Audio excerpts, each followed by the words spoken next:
uyu munsi ukuri umukristo reka nkubwire ibintu bitanu ukwiriye kuba ukora kandi buri munsi, cyane cyane icya nyuma nicyo cy'ingenzi.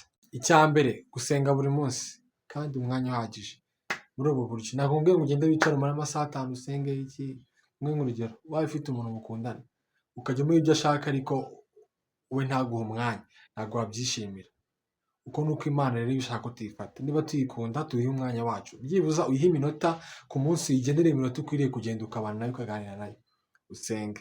Kabiri, dukwiriye guca bugufi, dukwiriye kwika hasi tugaca bugufi, tukumva yuko nyine Yesu yaravuze ngo umukuru muri twebwe cyangwa muri mwebwe ni uwicisha bugufi, duce bugufi. Icya gatatu ni ingenzi cyane, kubabarira.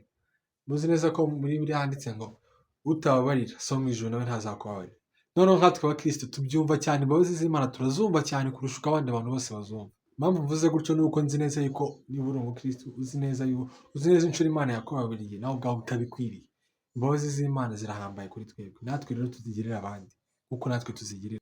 Cya kane, kuba inyangamugayo. Ukwiriye kuba inyangamugayo aho abantu bakubona ndetse n'aho batakubona. Uri kumva, ntitube ba bakristo nyine bo muri publike ngo njyewe nditwara neza kuko nyine kanaka bose bambona. Kuwageraho abantu batakubona ukitwara uko ushaka. Twitware neza aho batubona n'aho batatubona.